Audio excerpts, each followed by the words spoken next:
कुशाग्र हत्याकांड में अगली तारीख 20 मई। कोर्ट ने अनावश्यक प्रथम पत्रों से मामलों को लंबित करने पर जताई आपत्ति। कानपुर के चर्चित कुशाग्र कनौडिया अपहरण हत्याकांड में आरोपी महिला ट्यूशन टीचर रचिता वत्स के अधिवक्ता की तरफ से आज फिर कुशाग्र के घर के आसपास के और घटनास्थल के आसपास के सीसीटीवी फुटेज के लिए प्रार्थना पत्र दिए गए, जिसे एक बार फिर से अदालत ने खारिज करते हुए दोनों पक्षों को मामले को अनावश्यक रूप से लंबा खींचने की कोशिश करने से मना किया। हाईकोर्ट के उस आदेश के अनुपालन की सलाह देते हुए कहा कि मामले को 1 वर्ष के भीतर ही खत्म कर न्याय को सामने लाना है। कानपुर के रायपुरा थाना क्षेत्र में विगत 30 अक्टूबर 2023 को रायपुरा निवासी मनीष कनौडिया के बेटे और 10वीं के छात्र कुशाग्र कनौडिया की अपहरण के बाद हत्या कर दी गई थी। हत्या के बाद भी आरोपियों ने इस मामले में मृतक के अपार्टमेंट में जाकर फिरौती का एक पत्र गार्ड को सौंपा था, जिसमें पुलिस को भ्रमित करने के लिए सांप्रदायिक शब्दों का भी इस्तेमाल किया गया था। रायपुरा पुलिस ने मामले में ट्यूशन टीचर रचिता वत्स, प्रभात शुक्ला और शिव गुप्ता को आरोपी बनाया था। तीनों के खिलाफ अपहरण और हत्या की धाराओं में रिपोर्ट दर्ज की गई थी और तीनों आरोपी जेल में डाल दिए गए थे। सभी आरोपियों पर गैंगस्टर की कार्रवाई भी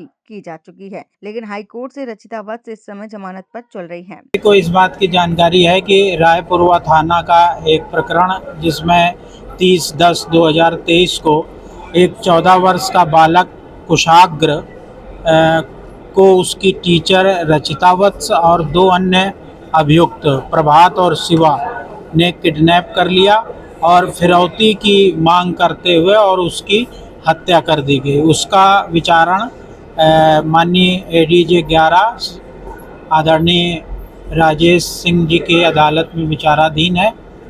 इस प्रकरण में रचिता वत्स का माननीय हाईकोर्ट से जमानत हुई है और जमानत में माननीय हाईकोर्ट ने ये निर्देश दिया है कि 1 वर्ष में ट्रायल को पूर्ण किया जाएगा और दोनों पक्ष, अभियुक्त पक्ष भी और अभियोजन पक्ष, अनावश्यक विलंब नहीं करेंगे और अनावश्यक प्रार्थना पत्र नहीं देंगे। लेकिन रचिता वत्स के तरफ से कई अनावश्यक प्रार्थना पत्र लगातार दिए जा रहे हैं और PW2 जो चश्मदीद है गवाह, उसकी जिरह नहीं की जा रही। तो एक प्रार्थना पत्र और अभी न्यायालय ने खारिज किया है, जिसमें रचिता वत्स ने CCTV फुटेज की मांग की है, जो कुशाग्र के घर के सामने घरों में लगे हुए थे CCTV और अभियुक्त के घर के पास CCTV लगे हुए थे, तो उनकी फुटेज की मांग की है। न्यायालय ने ये कहते हुए रचिता वत्स का प्रार्थना पत्र खारिज कर दिया कि CCTV फुटेज या आईओ द्वारा कलेक्ट नहीं किए गए और इस स्तर पर बचाव पक्ष किसी तरह का CCTV फुटेज नहीं प्राप्त कर सकता है। जो पत्रावली पर साक्ष्य अभियोजन द्वारा प्रस्तुत किया गया था, उसकी सभी प्रतियां अभियुक्तों द्वारा प्राप्त कर ली गई। न्यायालय ने अपने आदेश में माननीय हाईकोर्ट के उस आदेश का भी उल्लेख किया, जिसमें दोनों पक्षों को ये निर्देशित किया गया था कि 1 वर्ष में ट्रायल पूरा करेंगे और अनावश्यक प्रार्थना पत्र एडजर्नमेंट नहीं देंगे।